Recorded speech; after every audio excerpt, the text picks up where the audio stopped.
večer. Ďakujem za potlesk. Máte konkurenciu.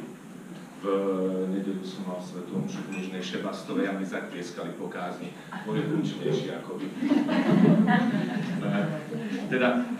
Bolo by dobre, keby ste aj komunikovali nejakým spôsobom, pretože schválne sme vybrali toto prostredie, ktoré je, by som povedal, teda odsakralizované.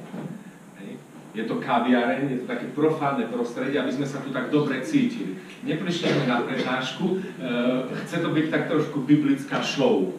Teda hľadáme spôsob, a ja osobne, ako komunikovať isté veci, skôr takou zábavnou, nezáväznou formou, ako hovorí jedno latinské príslovie, ridendo dicere verum. S úsmevom povedať pravdu.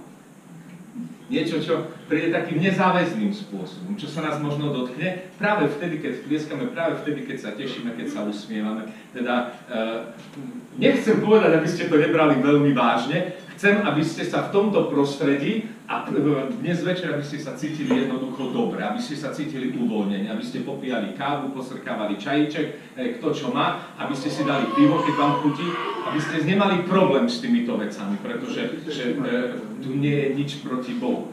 Práve naopak, vytvárame túto takú nezáväznú atmosféru, v ktorej sa cítime dobre. Nebudeme už veľmi veľa špekulovať, čo sa týka nejakých úvodov a hneď pôjdeme na ďalšie Božie prikázanie 4.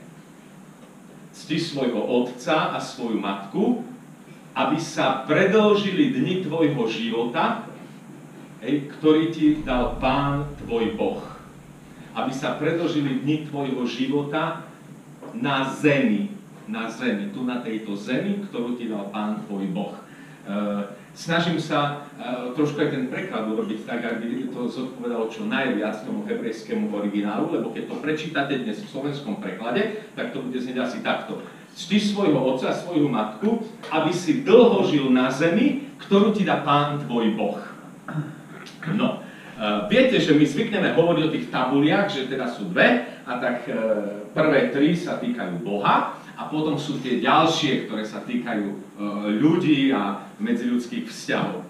No a teraz, ako by sme prechádzali od tých vertikálnych prikázaní k horizontálnym prikázaniam. Tie, ktoré sa týkajú nás ľudí. Toto prikázanie poznáme všetci. Netreba to zbytočne nejakým spôsobom uvádzať. Čo je cítiť, má takú veľmi slávnostnú atmosféru, ako to začína. Veľmi nežne, veľmi pekne. Cti svojho otca a svoju matku. Cti svojho otca a svoju matku. Pozrite, čo je zvláštne v tomto prikázaní je, že ten prechod od tých vertikálnych k horizontálnym nie je taký rázny. Toto prikázanie je vlastne takým prechodom, pomaličky, ako by sme z neba zostupovali na zem a teraz sa začali zaoberať medziľudskými vzťahmi. Ale nie náč, nie odrazu. Ako keď pozeráte film a vidíte, že jedna scéna končí a teda sa prelieva do tej novej scény. Nová scéna sa otvára, ale tá ešte doznieva. Tak niečo také je aj v tomto prikázaní. Keby sme tak uvažovali, dnes by sme ho mohli rozšíriť, toto Božie prikázanie, vyrobiť 11. tiež veľmi dôležité, ktoré by znelo asi tak: cti svoju babku a svojho detka. Lebo ten život sa tak trošku predĺžil, že? A dnes sú to práve babky a detkovia, ktorí nesú strašne veľkú záťaž, aj čo sa týka výchovy svojich vnúčat a starostlivosti, takže aj oni dnes tvoria základ rodiny, držia v rukách rodinu, starajú sa o vnukov. Takže bolo by dobre, keby sme v tomto prikázaní dali priestor aj týmto osobám, povedal by som osobnostiam, cti svoju babku a svojho detka. Takže dobre, ale poďme pomaličky, poďme postupne. Začnime teda so 4. Cti svojho otca a svoju matku. Pozrite, keď sa zostupuje od Boha na zem, prvého, koho stretávame, ten, ktorý je môj najbližší blížny, je môj otec, je moja matka. Sú moji rodičia. No a samozrejme, pozrite, nikdy neopustíme tú sféru Boha, pretože otcom a matkou nás všetkých je Boh.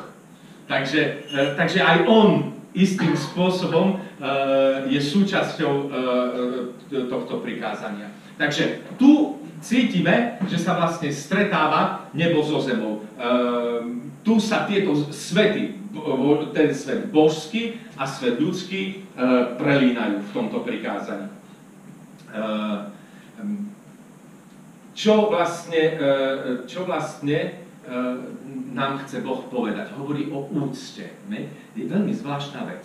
Nehovorí poslúchaj svojich rodičov, miluj svojich rodičov, ale hovorí o úcte. Maj v úcte svojich rodičov. Čo to znamená mať v úcte svojich rodičov? O čo tu nám vlastne ide? Určite nie podriadiť im svoj život, určite nie teda realizovať ich zámery, predstavy, určite nie žiť teda funkcionalisticky pre nich a realizovať to, čo oni si myslia o našom živote, alebo ako by nás najradšej videli, určite to nie je v tom. Je tu jedno slovo veľmi dôležité, to prvé slovo, ktoré dáva tomuto prikázaniu veľmi slávnostnú atmosféru, a to je slovo úcta, cti. Toto slovíčko je veľmi zvláštne, pretože v celej Biblii si ho Boh rezervoval len a len pre seba. To slovíčko sa používa iba vo vzťahu k Bohu. Boh povoláva človeka, aby mal úctu pred ním, do vzťahu úcty. A pozrite, čo robí Boh. Teraz sa s týmto slovíčkom podelí s našimi rodičmi, s otcom a matkou. Maj v úcte svojich rodičov, pretože títo rodičia predstavujú pokračovanie generácií, predstavujú večnosť života, predstavujú stálosť. A tak toto slovo hovorí, maj v úcte život. Cti svojho otca, svoju matku, znamená maj v úcte život. Však toto prikázanie je veľmi výnimočné, veľmi jedinečné, také nenájdete. Vidíte, každé má svoje špecifikum. Aj toto prikázanie má svoje špecifikum. V prvom rade tu na nie je negácia. Opäť, žiaden zápor. A potom je to prikázanie, jediné prikázanie, ktoré prináša prisľúbenie, prináša odmenu. A toto nám ľuďom veľmi imponuje, nie? Lebo my nič nerobíme zadarmo. Nič nerobíme zadarmo. Za všetko chceme byť odmenení. No a pozrite sa sem, tu máme také prikázanie, ktoré prichádza s prisľúbením. A keď zistíme, že o čo tu ide, že tu nie je žiaden trest, že tu nie je žiadna hrozba, ale naopak prisľúbenie, zistíme, kto ho dáva, že je to Boh. A aké je to prisľúbenie? No tak budeme z toho celý pav. Takže toto prikázanie má slávnostnú atmosféru a prichádza ako dar a my teraz tento dar potrebujeme otvoriť, aby sme zistili, čo je vo vnútri. Tak ho otvárame a s napätím čakáme, čo sa nachádza vo vnútri. Cti svojho otca a svoju matku, aby sa predĺžili dni tvojho života na zemi, ktorú ti dá Pán tvoj Boh. A tu je toto prekvapenie. Prekvapenie, ktoré nás musí šokovať. Musíme vyskočiť na stoličkách, a dokonca až kde si hore na strechu, pretože čo nám tu na Boh hovorí? Čo nám tu na Boh hovorí? Boh sľubuje, že nám predĺží život na tejto zemi. To aj lekári sľubujú, nie všelijaké tie lieky. Ale tuto hovorí Boh. Chceš dlhšie žiť na tejto zemi? Áno, Boh hovorí, budeš žiť dlhšie na tejto zemi. Je tu prisľúbenie, že sa nám predĺží život. Joj, viete čo? Tak som si to uvedomil raz na náboženstve, keď sme preberali prikázania, to vždycky s tými malými deťmi sa to preberá, hej, a keď sme si to čítali a preberali tieto prikázania, jeden malý Jožko tak dostal otázku, hej, pýtam sa, Jožko, čo chce Pán Boh povedať týmto prikázaním? A ten malý Jožko hovorí, no, Pán Boh chce povedať týmto prikázaním, že keď budem ľúbiť svojho ocka a svoju mamku, tak budem dlho žiť. A hovorí, dobre Jožko, správne si povedal, sadni si. Hej. Teda úplne jednoduchá vec. Hej. Pôjdeš dlhšie žiť. Hej. Takže, akým spôsobom, ako budeme dlhšie žiť? Klasické vysvetlenie je veľmi jednoduché. Hej. Veľmi jednoduché. Nie? Pozrite, keď sa postaráme o svojich rodičov, ide o to obdobie, keď naši rodičia zostarnú, keď už nemajú tých síl, keď už sú slabí, začínajú chorľavieť. Keď sa postaráme o našich rodičov v tej situácii, tak potom samozrejme, že budú dlhšie žiť, nie? Lebo keď dostanú potrebnú starostlivosť, na čas lieky, tak sa im život predĺží. No, potom to uvidia naše decká, no a oni sa postarajú o nás. A tým pádom aj ja budem dlhšie žiť, nie? Lebo tiež, keď už nebudem vládať, mi dajú pohár vody, mi podajú lieky a predĺžia sa dni môjho života. No, ale teraz si poviete, no hej, no áno, to je také bežné, všeobecné vysvetľovanie tohto prikázania. No a otázka naša znie, ale je to len o tom? Hej? Len to chce povedať toto prikázanie. Len v tom spočíva to cti otca svojho i matku svoju. Nie je tam čosi viac, aj čo sa týka predĺženia života. Hej? No, takže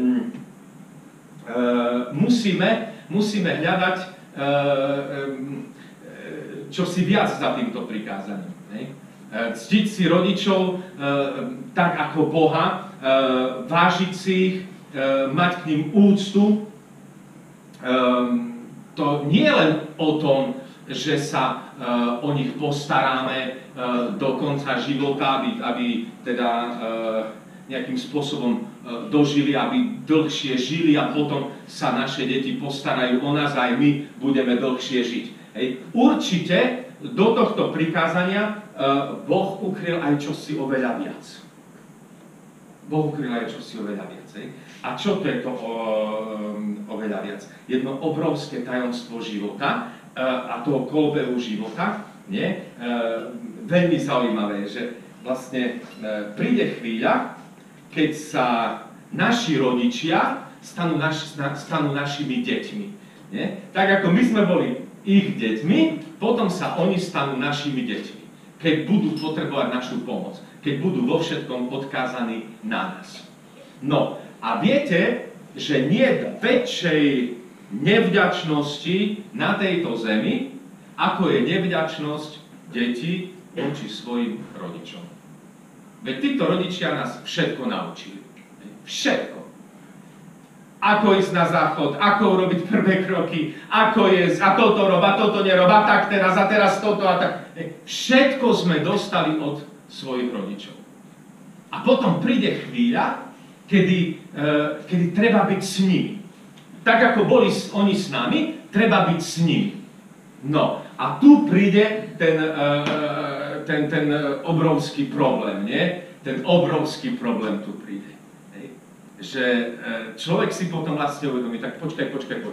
Keď ty odo mňa chceš, aby som sa postaral o svojich rodičov, aby som to urobil osobne, aby som to nikomu nezveroval do rúk, aby som im venoval svoj čas, tak keď ja budem venovať čas mojim rodičom, tak potom sa dni môjho života na tejto zemi nepredĺžia, ale naopak sa dni môjho života skrátia. Tak jakým spôsobom? Čo ja vlastne mám robiť? V čom spočíva toto predĺženie života? Hej. Pozrite, sú rôzne komentáre, rôzne ľudia všelijako sa dívajú na toto prikázanie. Ja som vybral jeden veľmi zaujímavý komentár, vám to rovno prečítam tak, ako to autor napísal, lebo sa mi to veľmi páči. Ctiť si rodičov znamená verejne im neprotirečiť a neútočiť na nich. Výjsť im vždy v ústrety a prijať ich. Nevzdiaľovať sa od nich bez toho, aby sme ich na to upozornili. Často ich navštevovať, a to zvlášť vtedy, keď bývame ďaleko od nich. Nerebelovať často, pretože je veľmi ľahké zraniť rodičov. Vyhýbať sa takým spôsobom správania, ktoré by ich mohli zahanbiť, alebo spôsobovať smútok, ako napríklad hnev a nedorozumenia medzi súrodencami. Čo je veľmi bolestné pre nich, no predovšetkým však to znamená zahrnúť ich pozornosťou. Veď keď si uvedomíme, že všetko nám dali, všetko nás naučili, a že môžeme sa nestať otcami a matkami, ale že deťmi sme vždy, toto všetko nás povzbudzuje k tomu, aby sme našli vo svojom živote čas, ktorý im venujeme, aj napriek tomu, že ten čas stratíme. Nájsť niečo, lebo viete, ak sa to hovorí, máma, otco, vieš čo, taký život, nemám čas, niet kedy, niet čas, niet času. Problém je, že láska spočíva práve v tom, darovať to, čo nemáme. A k tomu nás volá toto prikázanie. No, a pozrite, na námietku, že toto nepredĺži dni môjho života, ale že ho naopak skráti, odpovedá samotný text prikázania. Viete, v židovskej tradícii je vždy veľmi zaujímavé sa hrať so slovíčkami. Oni vždycky tak vedia sa hrať so slovíčkami a jeden rabínsky komentár nás pozýva k tomu, aby sme sa aj tu, aby sme to pochopili, ako sa predĺžujú tie dni nášho života, aby sme sa aj my dnes s tým pohrali. A viete, čo hovoria? Stačí zameniť dve slovíčka. Slovíčko dni a života. Lebo prikázanie hovorí, aby sa predĺžili dni tvojho života. A teraz dni života. Zamente to slovíčko a čo bude? Aby sa predĺžil život tvojich dní. A hovorí, a toto je tá hĺbka, toto je to, k čomu nás Boh pozýva. Ak vstúpime do vzťahu s rodičmi, ak sa budeme učiť ich skúsenosti, múdrosti, ak im venujeme čas, predĺži sa život, naplní sa život mojich dní. Nájdeš vo svojom živote tie dni, o ktorých sa ti ani nesnívalo. Ten rozmer, ktorý nie je absolútne jednoduchý a ktorý nenájdeš len tak hocikde. Predĺží sa život. Tvoj život sa stane plný, naplnený. Tak po všetkých týchto vysvetľovaniach, keď rozmýšľam nad tým prikázaním, stále mám len jednu vec pred očami. A stále vo svojich ušiach počujem toho malého Jožka, ako hovorí, že odpoveda na otázku, čo chce Pán Boh povedať týmto prikázaním. A ten malý Jožko povie, no keď budeme ľúbiť otca a mamku, tak budeme dlhšie žiť na tejto zemi. 5. Božie prikázanie. Nezabiješ. Jeden veľký komentátor písma aj 10 Božích prikázaní, keď došiel k 5, nechal prázdnu stranu a pokračoval ďalej. K tomuto prikázaniu nenapísal nič. Ako by chcel povedať tým prázdnym listom, vôbec je možné dať takýto príkaz. Toto bolo treba napísať. Sme pri 5. Božom prikázaní. Povedali sme si, že teraz sme v srdci desatora. A čo nájdeme v srdci desatora? Čo nájdeme presne v strede desatora? Jedno jediné slovíčko. Nezabiješ. Pre niektorých práve toto je centrom Božieho posolstva. Toto je centrom Božích prikázaní. Je to prikázanie par excellence. Všetky prikázania sú oslavou života. Vo všetkých sa nachádza práve toto prikázanie. Žiť. Žij. A keď prídeme k 5, tak vlastne tam cítime, tam počujeme to, nezabiješ. Hej? Nechaj život žiť. Žij život. Nenič život. Nezabíjaj život. Týmto prikázaním už sme teraz pristáli úplne na tejto zemi. Že? To už sme úplne v medziľudských vzťahoch.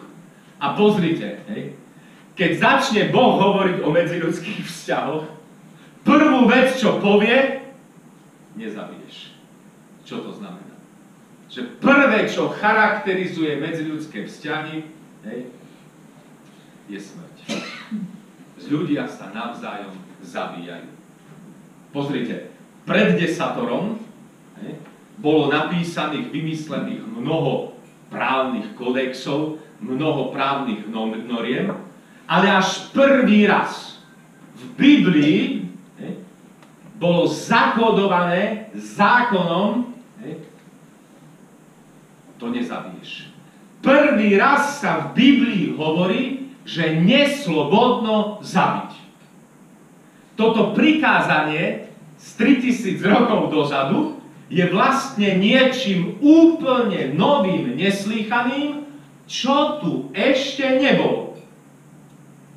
Nikomu dovtedy nenapadlo dať takýto príkaz. Jednoducho, nezabiješ.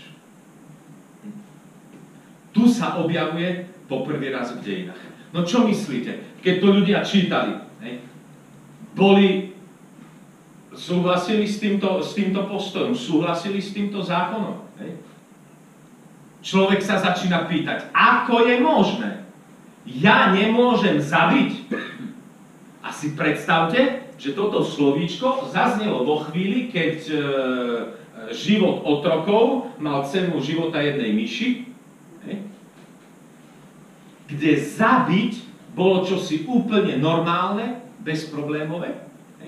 A odrazu prichádza toto slovíčko. Nezabiješ. Pritom, pozrite sa sem, je tu neskutočná vec, lebo hovorí, teda všeobecne, a v žiadnom prípade nešpecifikuje prípady, v ktorých je možné či nemožné zabiť. Nezabiješ. Všeobecne. Nič k tomu nie je pridané. Zoberú ľudia vážne toto Božie slovo. To slovo, v ktorom je kopec vecí, pretože zabíjanie, vojny, to všetko bolo v dejinách absolútne regulárne. Ľudia vymysleli dokonca trest smrti. Vidíte, toto Božie prikázanie absolútne ruší trest smrti. Si predstavte, že nikdy v živote nebol vykonaný trest smrti zo spravodlivosti, aby sa urobilo spravodlivosti zadosť. Vždycky to bolo pre peniaze, pre politiku, pre idei, náboženské, z rôznych dôvodov, nikdy nie pre spravodlivosť, aby sa ten človek polepšil takýmto spôsobom. Nikdy nebol vykonaný trest smrti. Len si pomyslite, celé tie dejiny a 20. storočie, z ktorého sme vyšli. Najkrutejšie storočie v dejinách. Toľko mŕtvych, toľko vojen, toľko zabíjania, že vlastne 20. storočie vymyslelo termín, ktorý tu ešte v živote nebol, ktorý ľudstvo nepoznalo a poznáme ho len od minulého storočia. Zločin proti ľudskosti. Tak sme so zabíjaním sa dostali dopredu. Prečo sa nám páči zabíjať? Zabíjame, pozrite, len čo sme vyšli z raja. Hneď na začiatku dejín človeka je príbeh Kaina a Abela, kde brat zabije brata. A teraz si poviete, prečo zabije toho brata? Prečo títo dvaja nenašli spoločnú reč? Prečo jeden druhého zabil? No preto, lebo sa spolu nerozprávali. Si predstavte, rabíni to vysvetľujú, vo Svetom písme nenájdete jedno slovo, ktoré by si Kain s Abelom povedali. Tí dvaja sa spolu vôbec nerozprávali. A pritom to bolo v čase, keď na zemi nebolo až tak veľa ľudí, nebolo sa s kým rozprávať. Otco, mama, a títo dvaja. No. Nekomunikujú spolu. Nerozprávajú sa. Tak Kain vlastne uvádza ľudstvo do dejín vraždou. Zabije Abel. Viete, že Talmud hovorí veľmi dôležitú vec. Kto by zabil jedného, kto zabije jedného človeka, zabije celý svet. A v písme je to veľmi zaujímavo vyjadrené, že? Tam počujeme, že Boh sa obracia ku Kainovi s takou výzvou, keď hovorí: hlas krvi tvojho brata volá ku mne.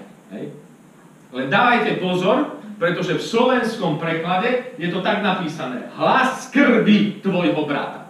Keď sa pozriete do hebrejského originálu, zistíte, že slovo krv je tam v množnom čísle. Hlas krvi tvojho brata volá ku mne. Prečo? Pretože to nie je len krv Abela, ale je to aj krv jeho synov a synov jeho synov. Je to krv generácií a generácií ľudí, všetkých tých, ktorí boli pripravení o život. Táto všetká krv, tieto krvi volajú k Bohu. A Boh v tomto príbehu opakuje neustále: tvoj brat, tvoj brat, tvoj brat. Aby sme si uvedomili jednu vec, že aj ten najhorší nepriateľ je v skutočnosti mojim bratom. Aby sme si uvedomili, že sme jedineční a neopakovateľní. A že kto by zabil jedného, zabíja celý svet. Lebo Boh vie počítať len do jeden. Viac nevie počítať. Len do jeden. Kto by zabil, viete, akože, že to je rozdiel povedať, že zabil som jedného z mnohých. A je rozdiel povedať: zabil som jedinečného, neopakovateľného, aký tu nikdy nebol a už nikdy ani nebude. Boh hovorí: nezabiješ, aj pretože je tu obrovský problém s odpustením. Totiž podľa židovského chápania tento hriech, tento zločin, prestúpenie 5. Božieho prikázania nie je možné odpustiť. Neexistuje odpustenie. Lebo ak zabiješ, už to nemôžeš vrátiť späť. Už nemôžeš mŕtvého vrátiť k životu. A darmo budeš prosiť o odpustenie Boha. Ty si sa neprevinil voči Bohu. Odpustiť ti môže len ten, voči ktorému si sa previnil. A ten je mŕtvý. Ten už ti nemôže odpustiť. Myslím si, že Dostojevský niečo z toho veľmi dobre poznal. Keď sa pamätáte v románe Zločin a trest, keď sa Radion Raskolníkov priznáva k vražde Soni Marmeládovej, povie takú zvláštnu vec. Princíp som zabil, seba som zabil, nie tú starú úžerníčku, seba som zabil. A to práve súvisí s tým odpustením. Lebo vždy, keď zabíjaš seba. Mŕtvy zabíja živé. A ešte keď sa pozrieme z ďalšej perspektívy na túto vec, na toto prikázanie, na to, ako Boh krachuje na celej čiare s nami ľuďmi, musíme si uvedomiť, že tým najhorším spôsobom, najšialenejším spôsobom, akým človek zabíja, je vojna. No, sme jediný druh po 4 miliardách a pol rokoch, sme jediný druh na tejto planéte, ktorý ide v ústrety vlastnej záľube a môže sa rozhodnúť, či život na tejto planéte pôjde ďalej, alebo nepôjde ďalej. Motív vojny je smrť druhých. Je kopec mŕtvych. Nie iných ideí. A preto Boh prichádza a dáva človekovi na výber. V knihe Deuteronomium čítame, predkladám ti život alebo smrť. Boh dáva vždy človekovi možnosť výberu. A keďže si nie je istý, že človek sa správne rozhodne, povzbudzuje a hovorí, vyber si život. Aby si žil ty a tvoji synovia po tebe.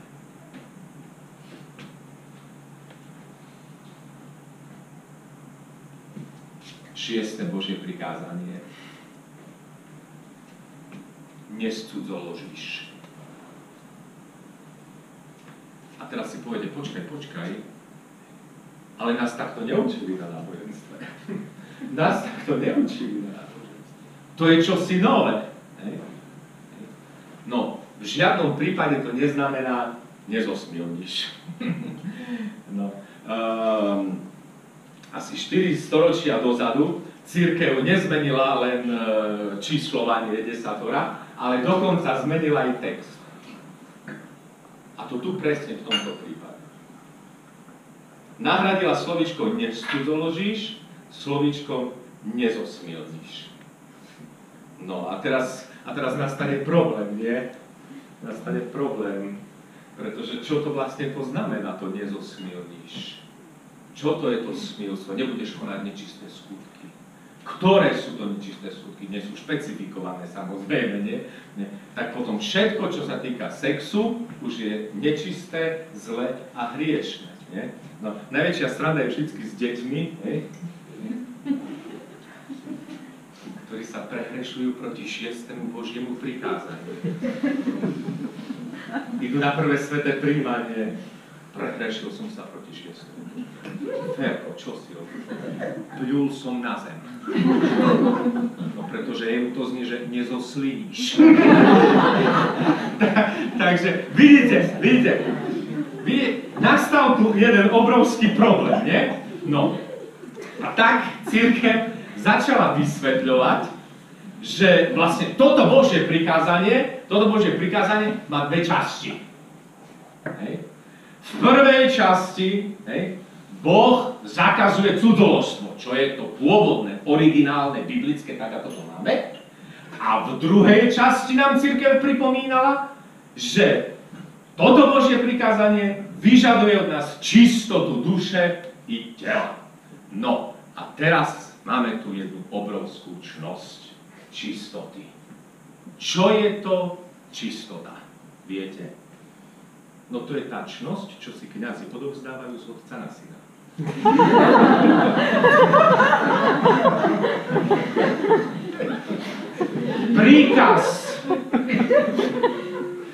Príkaz znie nescudzoložíš. Nehovorí nič o praktizovaní čistoty. Aj keď Sväté písmo o čistote hovorí. A čistota je veľmi dôležitá čnosť, ak sa správne praktizuje, jedinečná. Hej? Ale v tomto prikázaní nejde o tieto veci. Hej? Teda, hovorí sa tu o cudzoložstve. A keďže vlastne to slovíčko bolo tak zapletené a zamotané, nikto nám to nevedel poriadne vysvetliť, hej? Došlo sa k presvedčeniu, ako sme si vraveli, že všetko, čo sa sexu týka, už je smrteľný hriech. A tak sa sex a hriech stali synonymami. Sex je hriech. No, pozrite sa sem. To funguje aj teraz tak, nie? Keď sa povie, že toto je hriešný dom, nikto si nemyslí, že to znamená, že tam sú ľudia, ktorí ohovárajú svojho bližného. A keď sa povie, že to je hriešná žena, nikomu ani na nepríde, nie? Že by sa jednalo o ženu, ktorá nesvetí sviatky. Hneď všetko je jasné. Vidíte, to myslenie spôsobilo, že sme sa dostali do takýchto ťažkých situácií. A poviem vám ešte viac. No, skúsenosti zo života, tie sú najlepšie. Pozrite, kedy deti chodia na náboženstvo? No, 12-13 rokov, nie? Tam odrazu sa vybalia tieto všetky veci, nie? No, a teraz, čo pre chlapcov, no, pre nás chlapcov, 12-13 ročných, znamená, keď nám povedia, nezosmilníš, vždycky sa jedná len o jednu vec. Nerobiť tieto veci. No a teraz porozmýšľajte, všetci, ako ste tu ako ste prežívali svoje detstvo. Ako ste prežívali tieto otázky, keď to kňaz na katechizme, alebo v kostole, keď ste počuli, že a odrazu vyšlo najav, že toto robiť sa nesmie. Že to je hriech, že to je čosi katastrofálne, nie? A teraz robíš, čo môžeš, no lenže to je ten vek, kedy veľa toho robiť nemôžeš, nie? Lebo v hrnci voda vrie, treba tam hádzať halušky a no a teraz robíš, čo môžeš, ruky pod paplónom, ruky nad paplónom, napravo, naľavo, nevydržíš, nevieš čo. A problém je ten, že máš pocit, že Boh nič nerobí, nemá nič iné na práci, len sledovať teba cez trojuholník. Jak sa správaš? Si povieš, Pane Bože, ale to fakt ničí, to len na mňa si sa zameral, že... Čo keď ja? Takže, vidíte, no a najhoršie na tom je ešte to, že pozrite, potom, ešte aj tí kňazi to tak vedia dobre prizvukovať, nie? No, a teraz prídete nás, viete, v tom veku, keď sa chodí 12, 13, 14 rokov, nie? Hovorí, že to mi kamarát v Taliansku vravel, ty počúvaj, ešte sme si ani nekľakli a už sa pýtal, koľkokrát?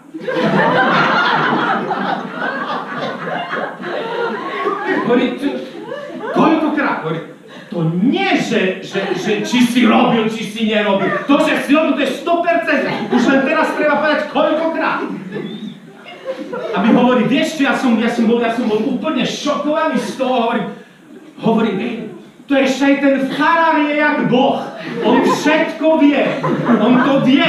To ja už len mám povedať, koľkokrát. A teraz prídeš do veku 18, 19, 20 rokov, nie? A človeka to niekedy štve a tak začneš tým zaoberať a potom zistíš, že to farári toto vymýšľali. A že to s Bohom nemá nič spoločné. A že si mohol žiť jak paša, jak pápež.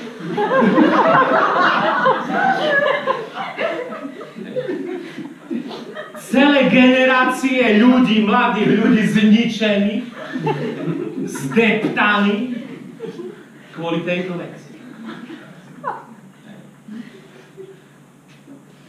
Takže poďme trošku sa pozrieť na tieto otázky, nie? Že teda, to nie je o tom, že Boh je zameraný len na tieto veci a že len táto jedna ho najviac zaujíma a že hľadá všetky možné spôsoby, ako nás zastaviť. Otázka skôr je kde si inde a skôr by sme sa mali pýtať alebo hľadať odpoveď na otázku, že prečo cirkev stále mala problémy so sexualitou, s vášňou, s erotizmom, so ženou. Vždycky, ako by sa bála cirkev týchto vecí. Pričom, keď otvoríte Sväté písmo, zistíte, že je plné týchto erotických scén, je plné lásky, hej, chvály života, však len si prečítajte pieseň piesní, židovskú erotickú poéziu.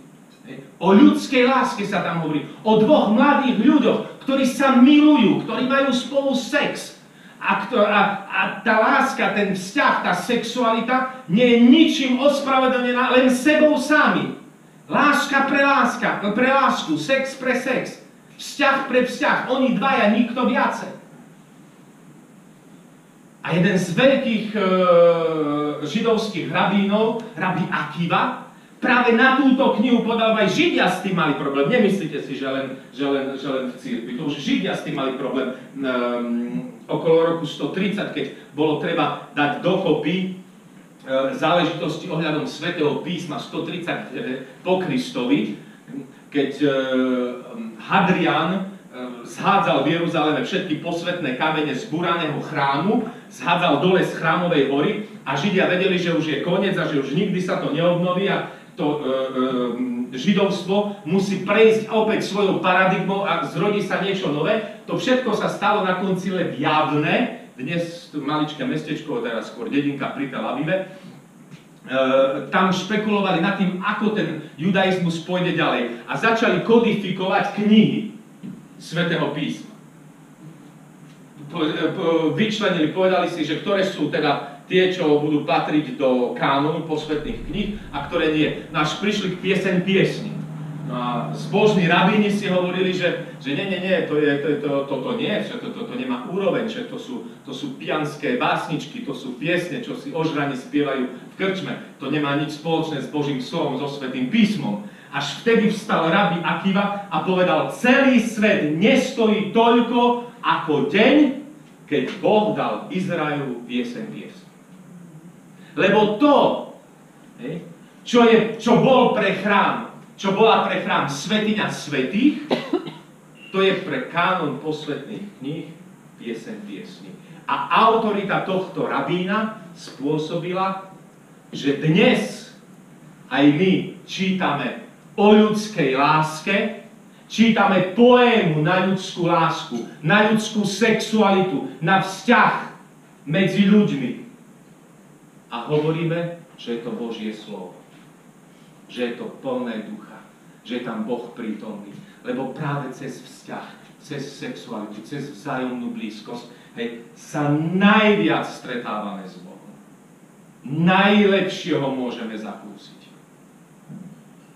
A rabí Akiva, ak vy ešte dáte trošku času, mal s tým svoju skúsenosť. Hovorí sa, že bol to chlapec z veľmi biedných pomerov a jeho rodina nemala na štúdia. A tak Akiva bol nevzdelaným človekom. Zaľúbil sa do Sáry, dcery bohatých rodičov, veľmi vzdelanej rodiny.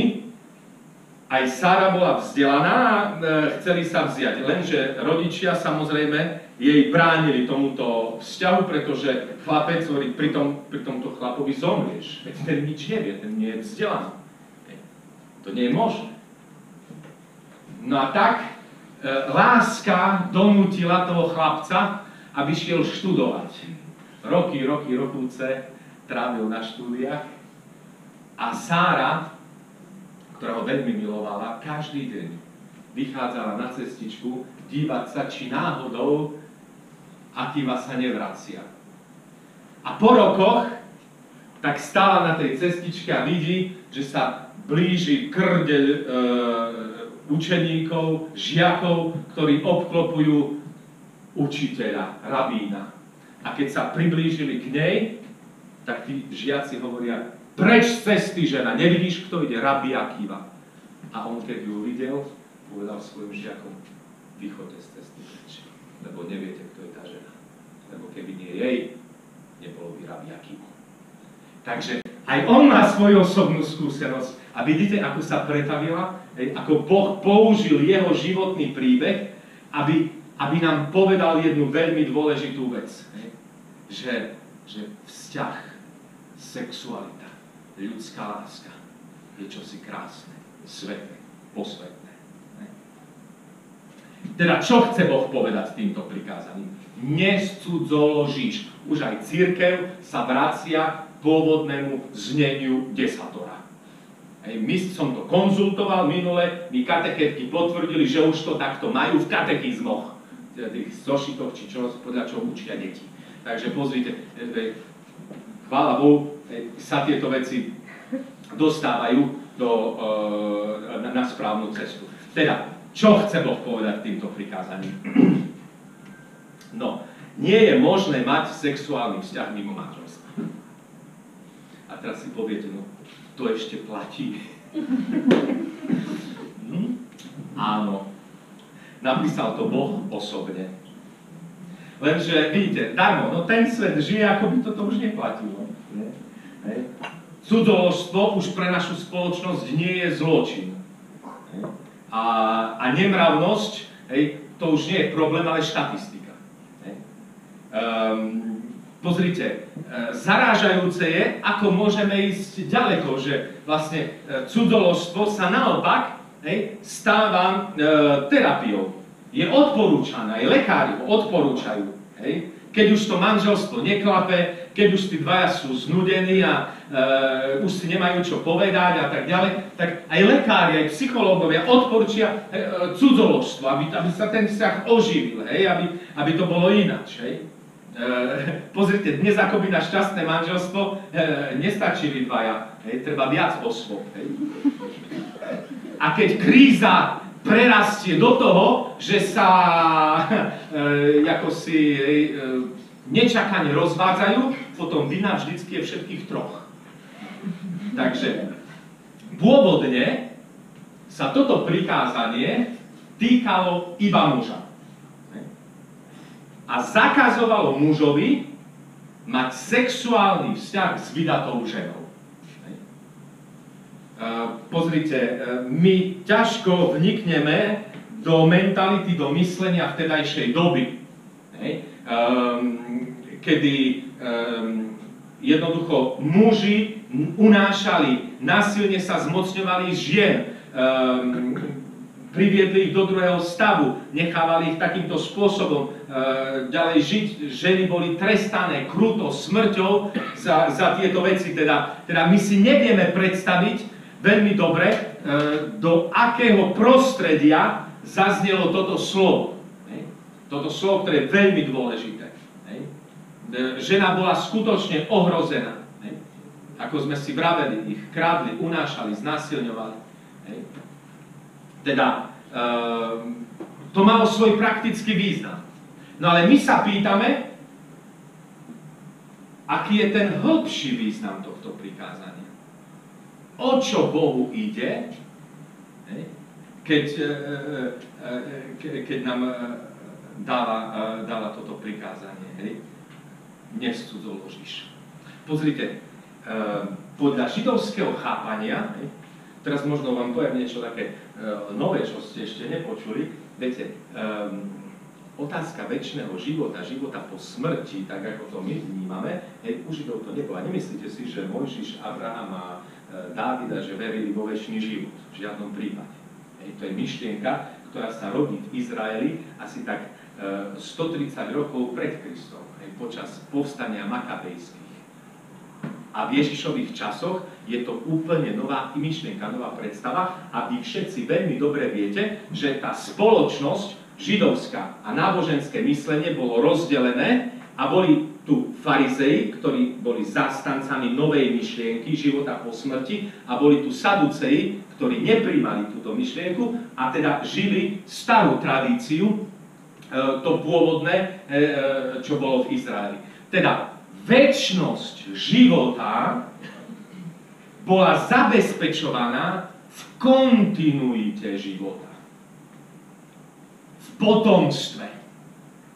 Pozrite, niečo z toho aj my cítime, aj my to vnímame asi tak, že viete, tie deti sú pre nás dôležité, lebo tam vidíme, že ten život pokračuje, že sa to odovzdáva, že to ide ďalej. No a práve o túto ochranu života, o toto zabezpečenie života, o zabezpečenie večnosti tvojho potomstva tu ide. Hej? Teda, čo hovorí Boh? Vyzýva človeka k zodpovednosti.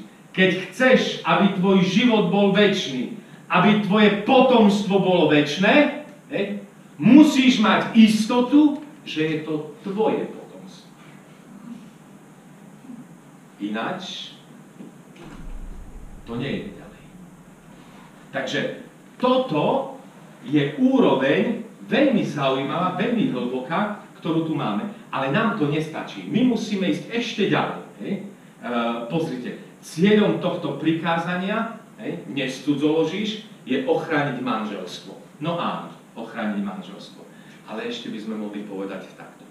Cieľom tohto prikázania je ochrániť lásku. Pretože láska potrebuje byť chránená. Ako potrebuje byť chránená? Zvlášť dnes.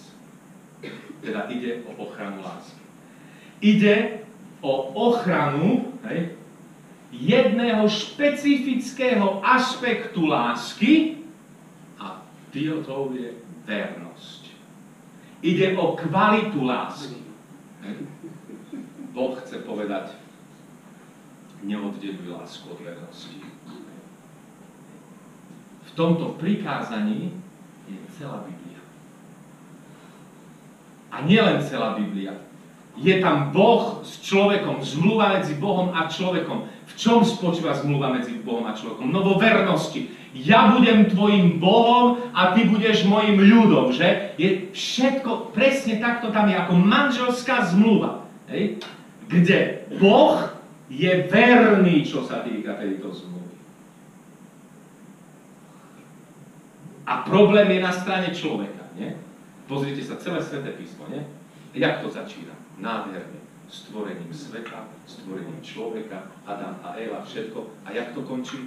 Apokalypsou. Jak niektoré vzťahy.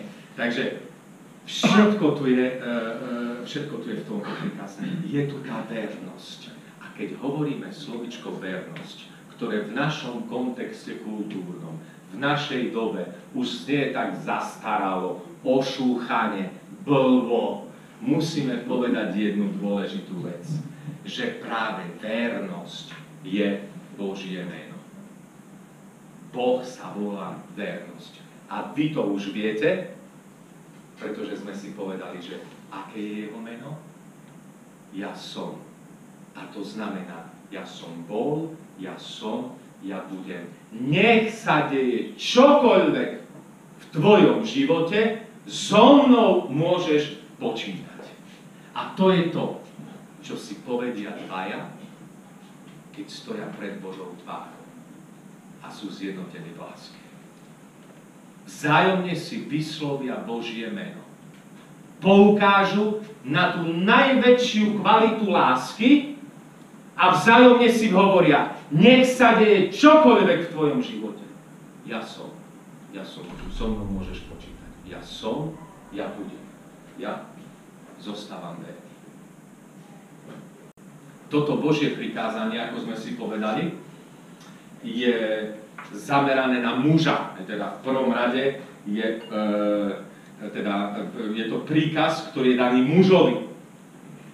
Ale zároveň toto prikázanie je určené, je dedikované, je dané žene.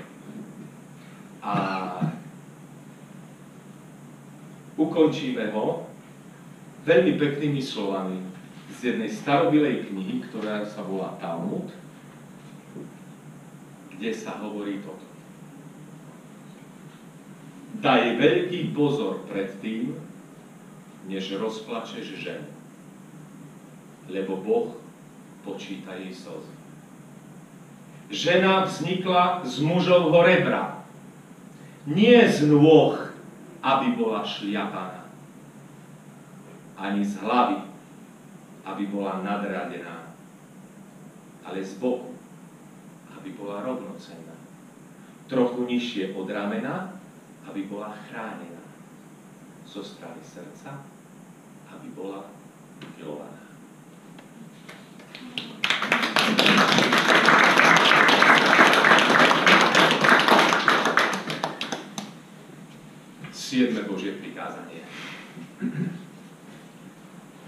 nepokradneš.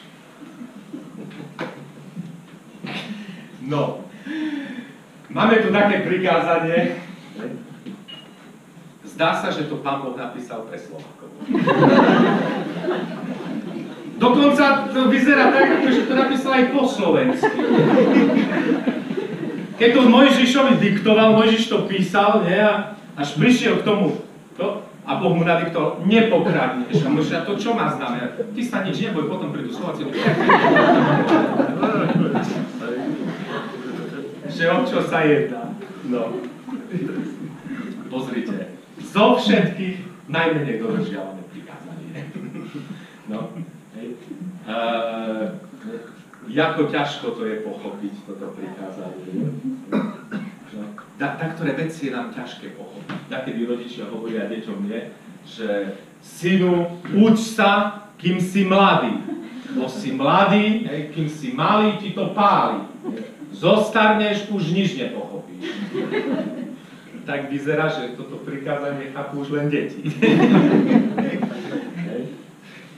Jedno jediné slovo, pozrite, aký bol Fiškus.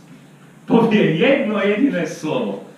Nepokradneš. Prečo? Aby sa to nedalo interpretovať. Aby sa to nedalo interpretovať.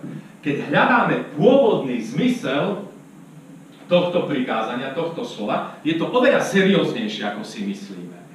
Jedná sa v prvom rade o kradnutie, unášanie ľudí.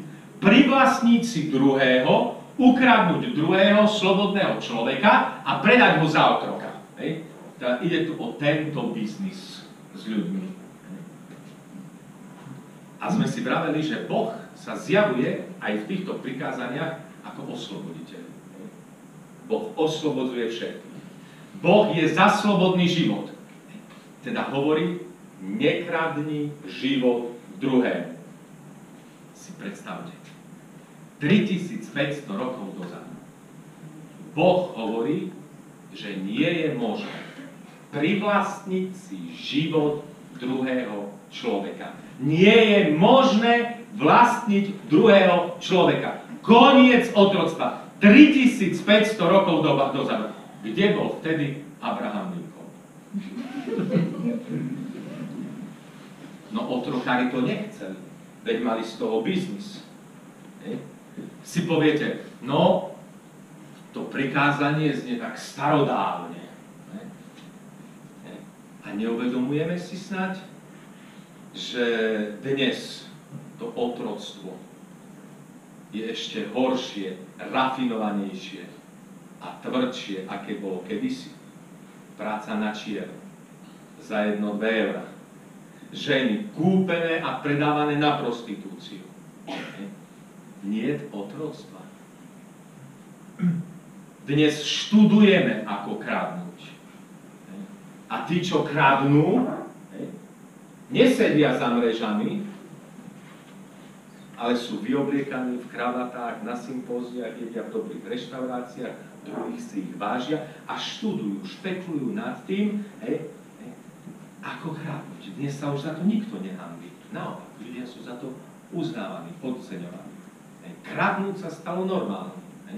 Dokonca ešte aj keď chytia zlodeja, tak akože, že dnes za to sa hanbí, že ho nazvali zlodejom, že si kradol, ale sa hanbí za to, že ho chytili.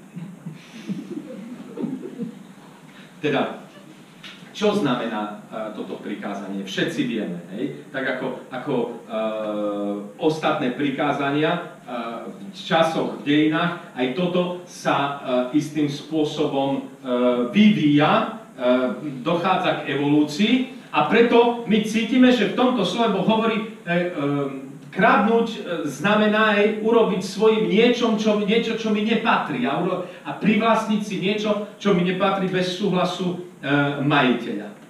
Ale nie len to. Korupcia. To je tiež zlodejstvo. Osoby, ktoré sa nechávajú kúpiť, ktoré predávajú vlastnú dušu, ktoré predávajú vlastný názor. Príklad máme veľmi dobrý vo Svetom písme. Judáš, zradca, viete, že stále ho nazývajú zlodejom. je ten, ktorý kradne. Takže dávajme pozor na túto vec, lebo máme potom ekonomickú krízu, hovoríme o tom, že to všetko ide od 9 k 5. No samozrejme, keď sa nerešpektujú zákony obchodu, keď sa kradne. A nie len v oblasti ekonomiky, nie len v oblasti podnikania, hospodárenia. Čo tak otázka ekológie? Kto ničí prostredie životné, v ktorom žijeme. Niekto nám kradne svet, niekto nám kradne vodu, stromy, lesy. Niekto povedal, že príroda, ktorú máme, to nie je to, čo my vlastníme. To sme si požičali od našich detí. A keď toto ničíme, kradneme, potom skutočne nekradnúť dušu druhému človekovi. Čo to znamená? V našich podmienkach dnes to znamená aj nedať prácu, kradnúť život, urobiť alebo vytvoriť také pracovné podmienky, v ktorých človek je obraný o svoj čas, o svoju rodinu, o možný legitímny rozvoj. Aj to znamená kradnúť. Pretože nie je čas na seba, nie je čas na rodinu, nie je čas na city, nie je čas pre sny. Prečo? Lebo sme posadnutí túžbou mať. Avšak najbohatší je ten, kto vlastní seba samého. Kto nepredal seba, kto sa nezapredal. Sme oklamaní presvedčením, že vlastniť znamená niečo znamenať. Viac máš, viac znamenáš. Ale život a Biblia hovoria úplne niečo opačné. Že je dobré mať, ale blaženejšie je dávať. A že má cenu čestnosť, štedrosť, sloboda, život. 7. prikázanie hovorí: nekradni život sebe ani druhým. Prikazuje slobodu. Slobodu žiť, čo je najbožskejšia zo všetkých slobod. 8. Božie prikázanie. Nevyslovíš krivé svedectvo proti svojmu blížnemu. Jednoduchým slovom povedané, neklamať. Jedno z Božích mien, ktoré môžete objaviť vo Svetom písme, je, že Boh nikdy neklame. Biblia vyselektovala 6 vecí, ktoré Boh nenávidí, a 7, ktoré sa mu až hnusia. A medzi týmito niekoľkými vecami, ktoré nenávidia a ktoré sa mu hnusia, je klamlivý jazyk a ten, kto rozširuje klamstvo. Boh nenávidí klamstvo, ohováranie a falš. Prvé klamstvo v dejinách, ktoré bolo vyslovené, viete, je klamstvo, ktoré povedal had Ére. Budete ako Boh, stanete sa nesmrteľní. A čo sa stalo? Stali sme sa smrteľnejší, než sme boli. Preto je tu obrovská výzva pre každého jedného z nás, aby sme nedôverovali hadom. Pretože keď had hovorí, vždycky to lož. Keď stretnete hada, tvárte sa, že teda ho počujete, nepočujete a choďte čím skôr ďalej. Na katechizme sa často vysvetľovalo, že toto Božie prikázanie mi chce povedať, aby sme nehovorili klamstva. Zdá sa, ako keby to bolo niečo zvláštne medzi všetkými vzletnými prikázaniami, aké tu máme. Odrazu je tu taká banalita, nie? Keď nikomu sa dnes už nezdá, že by klamstvo, maličký podvod, nepravda, že by to bol nejaký ťažký hriech. Aj tu vidíte v tej plejade prikázaní, ako keby potom, ako Boh povedal, nestudzoložíš, nezabiješ, teda nestudzoložíš, teraz povie, nepokradneš, ako keby chcel povedať, že neprilepíš žuvačku zo spodu na stôl. Pretože sme si tak na to zvykli, že všetci hovoríme klamstvá. Všetci máme nejaké svoje vymysly. Toto prikázanie je vždy dôležité, lebo vytvára vzťah medzi životom a pravdou. Toto prikázanie je pilierom našej spoločnosti. Náš spôsob života vychádza práve z tohto prikázania. Musíme dôverovať tomu, koho sa pýtame, že nám hovorí pravdu. Keď na ulici niekoho stretneš a povieš, spýtaš sa, koľko je hodín, musíš veriť, že ten, čo ti povie toľko a toľko, že hovorí pravdu. Musíš dôverovať, veriť, že tá dopravná značka ťa neklame, že správne hovorí. Pretože ten, kto hovorí a klame, sľubuje a nedodrží sľub, je dlžný a neplatí, čo sa stane? Celá spoločnosť skrachuje. Takže tu nám chce Boh povedať jednu veľmi dôležitú vec. Neškoď svojmu blížnemu. Neškoď druhému človekovi tým, že budeš o ňom zle hovoriť, že vyslovíš niečo zlé. Pozrite, keď sa pozrieme pôvodne, o čo tu išlo v tomto prikázaní, zistíte, že to je fakt veľmi seriózne prikázanie, lebo ide o život. Predstavte si, že tisícročia dozadu, kedy neexistovali techniky, ktoré máme dnes, nebolo možné vziať otlačky prstov, nebolo možné urobiť vzorky, teda analyzovať vzorky DNA a ďalšie veci, ktoré máme dnes. Keď bol niekto obvinený na súde, tak súd mal jedinú možnosť dôverovať svedkovi.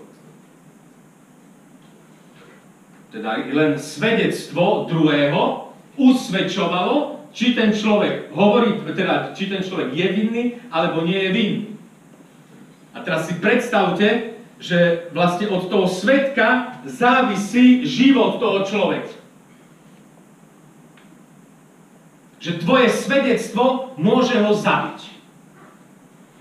Môže ho pripraviť o život. Tvoje klamstvo ho zabije. No a preto, keď odsúdili niekoho na smrť na základe svedectva niekoho, ten svedok hodil prvý kameň. To možno ste už takedy počuli, o tom prvom kameni. Väčšinou, keď kameňovali, tak položili človeka na zem, že keď teraz to môžete na YouTube alebo neviem kde nájsť.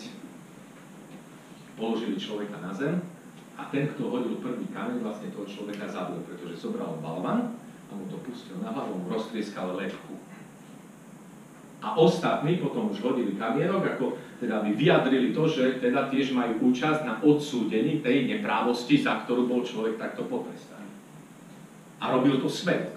Ten, na základe ktorého svedectva usvedčili a odsúdili človeka na smrť. Vidíte, aké to bolo prepojené? Keď držal ten kameň, potom si uvedomoval jednu vec. Keď si krivo svedčil, tak nekonáš spravodlivosť, ale ho zabíjaš. Takže veľmi dôležitá vec, pretože slovo dokáže ublížiť, slovo dokáže zabiť, slovo dokáže odsúdiť. No pozrite, slovo to je veľmi dôležitá vec. Prečo? Preto, lebo Boh stvoril tento svet svojim slovom. To, čo teraz čítame, čo študujeme, Židia nazývajú dekalógom, 10 slovami. Teda Boh hovorí čosi, prostredníctvom svojho slova a tým pádom aj tvorí. Rabíni hovoria, že Boh sa pozeral do desatora a tak tvoril svet. To bol ako projekt pre stvorenie sveta. A tak vyslovoval slovo pravdy a to slovo pravdy sa realizovalo v tomto svete.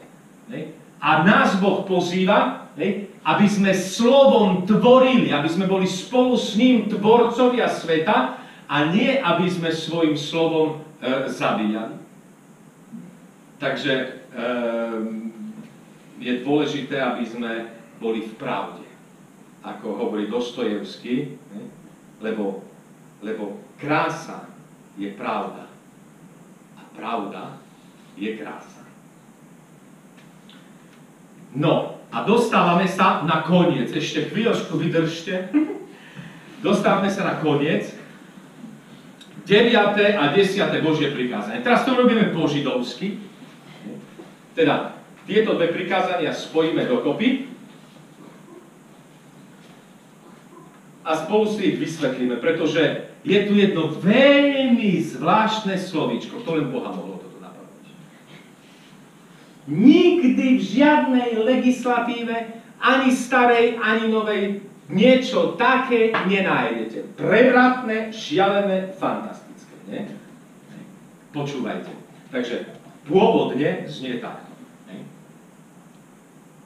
Nebudeš túžiť. Slovenský preklad tam používa slovičko nepožiadaš, ale ja si myslím, že si to kľudne môžete prepísať, pretože že to nepožiadaš, to už aj nám je nezrozumiteľné, čo to tým chce povedať.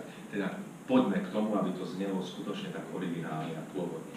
Nebudeš túžiť po dome svojho blížneho, ani nebudeš túžiť po manželke svojho blížneho, ani po jeho sluhovi, ani po jeho slúžke, ani po volovi, ani po oslovi, ani po ničom, čo patrí tvojmu blížnemu. No, vidíte, v prvom rade, aj tu nie je ani stopy po sexe.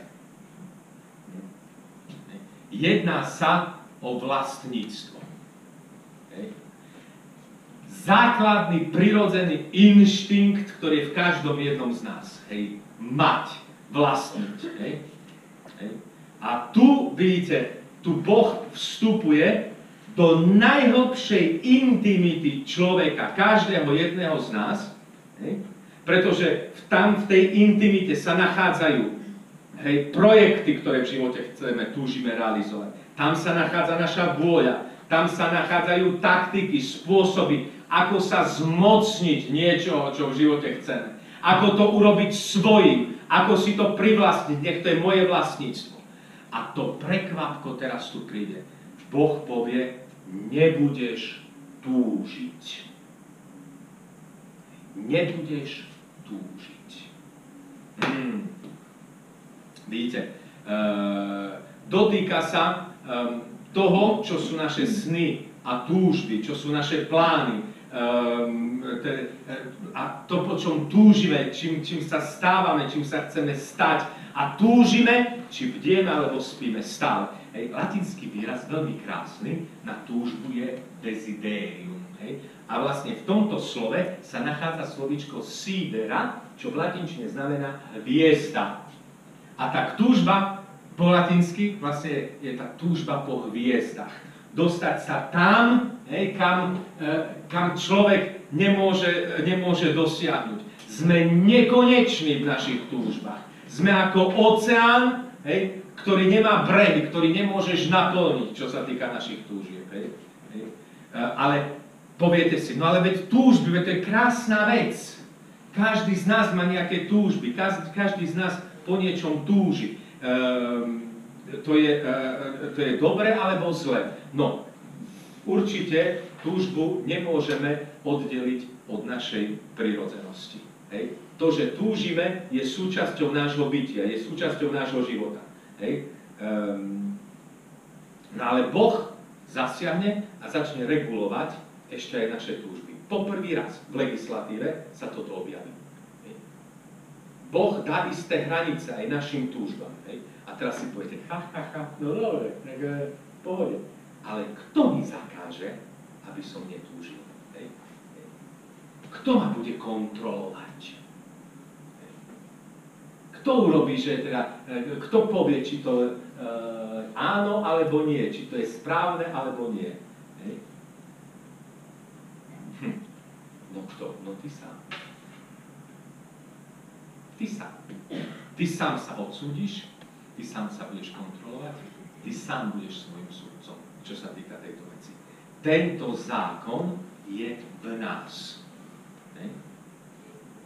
Pozrite, Boh prostredníctvom týchto 10 prikázaní neobjavil len zákon. Objavil aj najhlbšiu časť nás samých a to je svedomie. Túžba je spätá so svedomím. Nie, že by svedomie predtým nebolo. Bolo, len nikto nevedel, že je. A teraz toto vychádza na von. Odteraz je tu svedomie, ktoré riadi, reguluje naše konanie. Naše túžby nás môžu zničiť. A preto musíme urobiť všetko preto, aby sa tak nestalo. Túžiť, sme si povedali, nie je zle. Je to krásne a patrí to k životu. A dokonca hovoria rabíni, že Boh nás bude brať na zodpovednosť za všetky legitímne túžby, ktoré sme mali vo svojom živote naplniť a sme nenaplnili. Aj za toto budeme skladať účty. Za to všetko dobré, čo vložil do nášho srdca a sa to nezrealizovalo. Neober sa o šťastný deň, hovorí jeden z veľkých učencov židovských. Nech ti neujde nič, čo je spojené so skutočnou túžbou. Lenže je tu čosi, čo je aj temnou stránkou túžby. A je to závisť, lakomstvo, nenávisť. To, čo sa rodí z túžby po veciach druhého. Boh chce nám povedať jednu vec. Netúž byť niekto druhý. Nechci byť za každú cenu niekto druhý. Príjmi seba, svoju jedinečnosť, svoju autenticitu. Príjmi to, kým si. Uskutoční seba, svoju jedinečnosť a neopakovateľnosť. Lebo je to katastrofa, je to život na nič, kde sa plahočíš a utekáš za niečím, čím nie si ty. Keď chceš byť niekto druhý. Takže aj to je dôležité, aby sme si v tomto Božom prikázaní uvedomili. To, čo sa mi tu páči najviac a čo ma tak pohýna vlastne už to všetko celé uzavrieť dnes večer, je posledné slovo. Pozrite, úplne posledné slovo desatora, posledné slova desatora, ako znejú, tvoj blížny. A teraz, opäť tak po židovsky urobíme, prvé slova desatora, ako znejú. Ja som. Zdá sa, že Boh všetkých 10 slov, tento obrovský dar, ktorý nás má naučiť ozajstnej, skutočnej slobode, zabalil do jedného obalu. A v tom obale čítame, ja som tvoj blížny. A o to ide, aby sme si to uvedomili. Každý z nás možno má svoje prikázanie, ktoré preferuje. Obľúbené, najobľúbenejšie. Povedali sme si, že Bohu sa najviac páči to o zasvetení sviatočného dňa. Raz sa pýtali Ježiša, ktoré sa jemu páči z tohto desatora. Raz sa jeho na to pýtali. Viete, ako odpovedal? Ani jedno z tých 10. Všetky sú pekné, dobré, správne, ale on poukázal na čosi iné. Povedal, že je ešte niečo dôležitejšie, čo nie je tu v desatore. A čo je naplnením celého svätého písma. V čom je celý zákon i proroci. Je to láska k Bohu a láska k blížnemu. Miluj svojho blížneho ako seba samého. Ježiš išiel ešte ďalej. Povedal, že toto sa jemu najviac páči. Tento zákon lásky. A ten vychádza práve zo záveru Dekalógus, to, čo sme si povedali. Ja som tvoj blížny. Miluj blížneho ako seba samého. Lenže aj to Ježiš posunul ešte ďalej. Pretože pre nás to znamená, miluj Boha z celého srdca, zo všetkých síl, so všetkými svojimi schopnosťami, všetkými svojimi silami, to znamená, miluj Boha absolútne a blížneho ako seba samého. Čiže to znamená v preklade, nakoľko môžeš.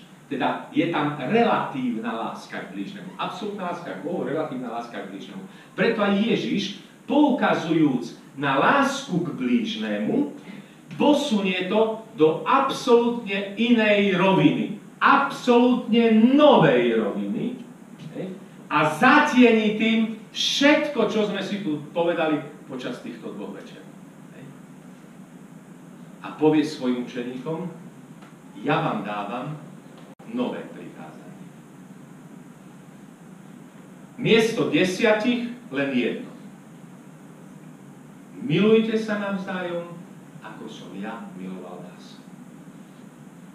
Nás naučí, že meradlom lásky, realizáciou všetkého, čo je v zákone, čo je v Svetom písme, je táto jedna jediná vec, tento jediný postoj. Postoj lásky k blížnemu, milovať druhého tak, ako Kristus. A to už by bola ďalšia obrovská téma, ktorú by bolo treba otvoriť, ale ona už nie je súčasťou tohto večera. A tak sa vám na záver len chcem poďakovať za vašu trpezlivosť a pozornosť a vyjadriť nádej, že snáď sa ešte niekedy stretneme na budúce v takejto krásnej, príjemnej atmosfére. Ďakujem.